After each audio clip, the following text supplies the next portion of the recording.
नमस्कार, शीतयोग न्यूज देख रहे हैं आप। मैं आपके साथ प्रिया। आज आपके लिए औरंगाबाद के एक ऐसे शख्स की कहानी लेकर के आए हैं जो न सिर्फ काम करते हैं बल्कि समाज सेवा भी करते हैं। हम बात कर रहे हैं औरंगाबाद के एक ऐसे समाज सेवी की जो भारत माता की भी सेवा करते हैं और भारत में रहने वाली बेटियों की भी सेवा करते हैं।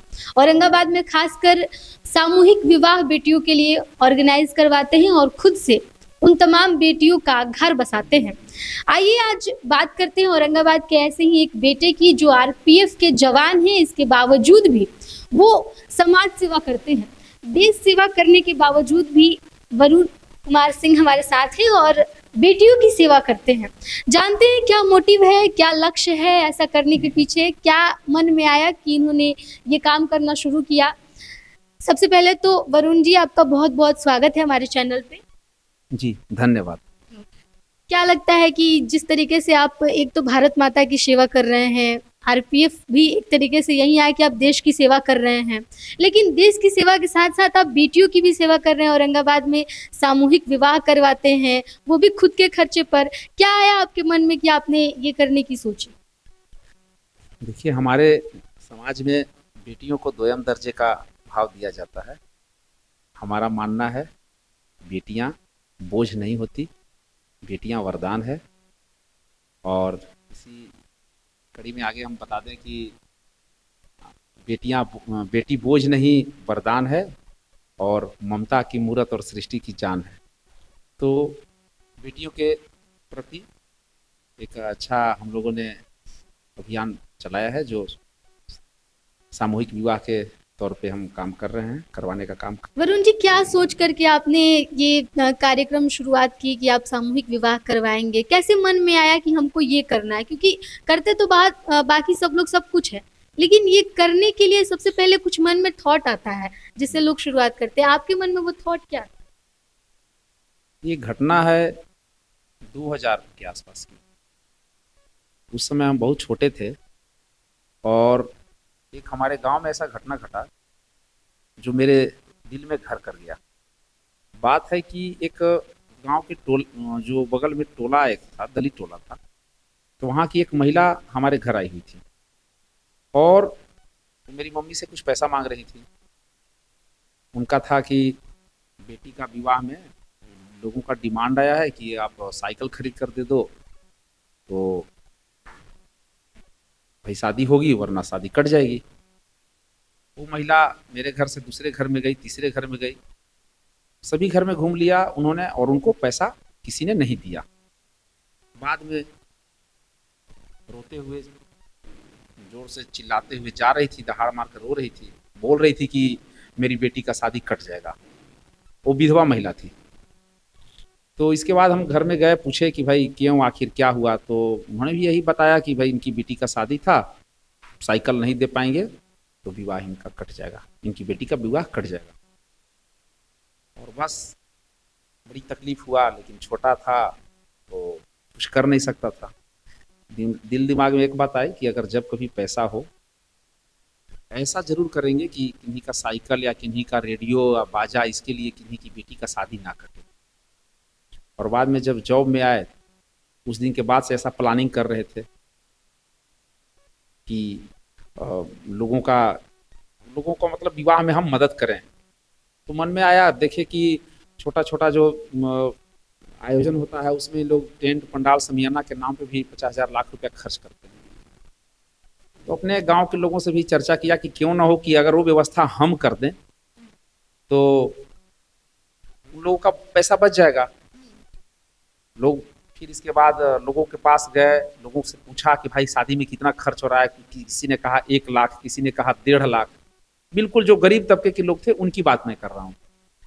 तो 1 लाख 1.5 लाख खर्च बता रहा है, पैसा है 1.5 लाख अकाउंट में, तो नहीं, अकाउंट में तो नहीं है। वो कहीं से कर्ज लेते, उधार लेते, उसके बोझ तले दबे रहते, जो होता पता नहीं। तो हमने फिर प्रस्ताव रखा कि क्यों ना हम एक जगह आयोजन करते हैं, टेंट पंडाल समियाना, खाने का व्यवस्था, पंडित जी का सब कुछ हम कर देते हैं और आप अपनी बेटियों को विवाह करवा दीजिए। तो हमने मेहनत किया 2016 में और परिणाम स्वरूप हुआ कि 8 जोड़े तैयार हो गए, उनके गार्जियन तैयार हो गए और उस समय के बाद फिर लगातार बढ़ते गया, एक बार 24 जोड़ा भी हुआ है, तो 21-22 जोड़ा अक्सर होता है। एक ही जगह हम आयोजन करवाते हैं, उस आयोजन में सारा व्यवस्था हम लोग पूरा रखते हैं, और उपहार स्वरूप भी बेटियों को जो बन सकता है हम देने का प्रयास करते हैं। तो यही शुरुआत का वही मतलब बेटियों के लिए जो सामूहिक विवाह का आयोजन आज हम करवा रहे हैं, ये वही बचपन की वो कहानी है जो आज तक चलती थी। सामूहिक विवाह की आपने शुरुआत कर दी, लेकिन अब आगे और क्या क्या करना चाहते हैं, कहाँ तक इसको लेकर के जाना चाहते हैं अपनी समाज सेवा के काम को, क्या लगता है? देखिए, हम लोग सेवा ही लक्ष्य हम लोग का है, और आप जहाँ कहीं भी रहिए, जिस क्षेत्र में रहिए, उस क्षेत्र में आप अगर किन्हीं के काम आ जाते हैं तो आपका ज़िंदगी सफल है। तो हम लोग जहाँ कहीं भी मौका मिलता है बस सेवा करने का, वो सेवा में लगते हैं। ये आज विवाह हो रहा है, कल की डेट में और भी बहुत सारे छोटे मोटे वर्क होते हैं जो ज़रूरत जिनको होता है हम लोग खड़े रहते हैं।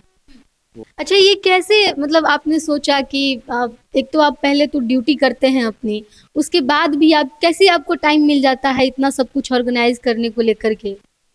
छुट्टी पर जब हम आते हैं तो इस कार्य में लगे रहते हैं, और छुट्टी के दरमियान ये आयोजन हम हर एक वर्ष करवा पाते हैं। कब से करवा रहे हैं ये? 2016 से ये कार्यक्रम चल रहा है। दो लगभग 10 साल 9 साल 9 सालों से ये कार्यक्रम हो रहा है। साल में दिसंबर जनवरी के महीना में हम लोग सामूहिक विवाह का आयोजन करवाते हैं। इस साल का क्या है? आपने इस साल इस बार हम लोग का 8वां सामूहिक विवाह होने वाला है। कोरोना काल में एक बार नहीं हुआ था, और 18 जनवरी को इस बार कार्यक्रम हम कर रहे हैं। 18 जनवरी को। कितने मतलब सामूहिक विवाह जो आप करवाते हैं आमतौर पे कितने जोड़े होते हैं उसमें, कितनी बच्चियां होती हैं जिनकी आप शादी करवाते हैं? ऐसे हम लोग शुभ मानते हैं कि 27 जोड़ियों का विवाह करवाया जाए, लेकिन अभी तक हम लोग 24 तक ही पहुंच पाए थे। तो कार्यक्रम का ये है कि 27 बेटियां तक विवाह करवाने का लक्ष्य अक्सर रहता है। अब जितना लोगों का रजिस्ट्रेशन हो जाए उतना बेटियों का हम लोग विवाह करवाएंगे। चंदा लेकर करवाते हैं या फिर कहीं से फंड लेकर के करवाते हैं? क्योंकि अगर ऐसा कोई काम कोई करता है तो सबसे पहले यही लोगों की नज़र जाती है कि आखिर ये काम हो कैसे रहा है। तो क्या आप कहीं से चंदा लेकर के करते हैं या फिर खुद से ही आपने ये बेड़ा उठाया हुआ है? चंदा हम लोग नहीं कटवाते हैं, खुद से लग गए हैं, और बड़ा सर्वसाधारण ढंग से हम आयोजन को करवाते हैं। हाँ, हमारे कुछ मित्रगण हैं, कुछ करीबी पहचान के भी लोग हैं। हालांकि वो फिक्स्ड नहीं है कि हर एक बार से वो कुछ मदद कर ही दें, लेकिन मेरा मानना है कि जो शारीरिक तौर पे भी मेरे साथ खड़ा है तो एक बहुत बड़ा सहयोग है। तो सहयोग के तौर पे हमारा पूरा समाज खड़ा रहता है। और आर्थिक तौर की जहाँ पैसों की बात है, तो कुछ हमारे मित्रगण हैं जिन्हें लगता है कि कोई सामान से किसी तरह का से अगर हम मदद कर दें तो हम उनका स्वागत करते हैं। और वैसे कुछ कुछ लोग हमारे मित्रगण में हैं जो कुछ सामान से, कुछ मुद्रा से भी सपोर्ट करते हैं, और इसका परिणाम ये होता है कि कार्यक्रम और भव्य और अच्छा हो जाता है। इसका प्रचलन भी खूब होता होगा, प्रचार भी खूब होता होगा कि हमारे यहाँ हो रहा है। कैसे लोग आते हैं कि हम रजिस्ट्रेशन करवा सकते हैं, हम भी इसमें हिस्सा ले सकते हैं, कुछ उसका प्रोसेस बता दीजिए। हाँ, हम लोग जगह जगह पे बैनर पोस्टर लगा करके कुछ प्रचार गाड़ी में के द्वारा भी गांव गांव में हम लोग जाते हैं और लोगों को समझाते हैं कि झूठा दिखावा आडंबर से बचिए। एक दिन का विवाह जो हम करवा रहे हैं आयोजन, उसमें अपने बच्चों का शादी कीजिए, और अपना जो मेहनत का जो गाढ़ी कमाई है उसको बचाइए। तो प्रचार प्रसार से फर्क पड़ता है, लोग आते हैं। कहाँ आकर के लोग रजिस्ट्रेशन करवा सकते हैं? ये हमारे घर पे, हमारा जो पैतृक गांव है वो झारखंड बिहार का बॉर्डर एरिया है, और संडा मेला लगता है शुक्रवार को, उसी के बगल में डिहरी गांव है, वहीं पे हमारा कार्यालय, एक तरह से उसे कुछ वक्त के लिए कार्यालय कहा जाए, जो हमारी कमेटी है वहीं पे आयोजन, वहीं पे पर रजिस्ट्रेशन होता है। इस बार जो आप सामूहिक शादियां करवाने वाले हैं उसको लेकर के अभी रजिस्ट्रेशन चालू है? हाँ, रजिस्ट्रेशन कुछ लोगों का हम लोग स्क्रूटनी भी करते हैं बाद में कि भाई उनका कहीं जो डॉक्यूमेंट्स है पूरा है कि नहीं। जैसे लड़कों का 21 साल से कम नहीं होना चाहिए, लड़कियों का 18 साल से कम नहीं होना चाहिए। तो उसमें जब हम लोग काट छाँट कर रहे थे तो अभी पूरा नहीं हुआ है जो हम लोग का लक्ष्य था, इसलिए रजिस्ट्रेशन अभी भी हो रही है। सुना आपने कि किस तरीके से आप ये देख सकते हैं कि आरपीएफ में उसके बावजूद भी कितना समाज सेवा का इनको शौक है। कह लीजिए कि हर तरीके से न सिर्फ अपने पैशन से, अपने काम से, बल्कि समाज सेवा करके भी ये लोगों की मदद कर रहे हैं। और इनका साफ तौर पे कहना है कि कुछ नहीं, बस बेटियों को लक्ष्मी कहा गया है, बेटियों को समृद्धि कहा गया है, इसलिए बेटियों की मदद करना सबसे ज़्यादा ज़रूरी बन जाता है। ऐसे में इन्होंने बताया कि किस तरीके से पिछले कई सालों से 2016 से ही ये लगातार सामूहिक विवाह आयोजित करवाते आ रहे हैं और एक बार फिर जनवरी महीने में भी ऑर्गेनाइज किए हुए हैं। और इसको लेकर के कह रहे हैं कि रजिस्ट्रेशन जो है वो अभी भी जारी है। अगर ऐसे कोई भी ज़रूरतमंद हैं जिनकी शादी में क्योंकि खर्चा बहुत ज़्यादा आता है, हर कोई अफोर्ड नहीं कर पाता है, इसलिए सामूहिक विवाह जो है वो ये ऑर्गेनाइज करवाते हैं कि जो लोग अफोर्ड नहीं कर पाते हैं, शादी में जितने खर्चे होते हैं वो आसानी से आकर के धूमधाम से अपनी शादी कर सकते हैं।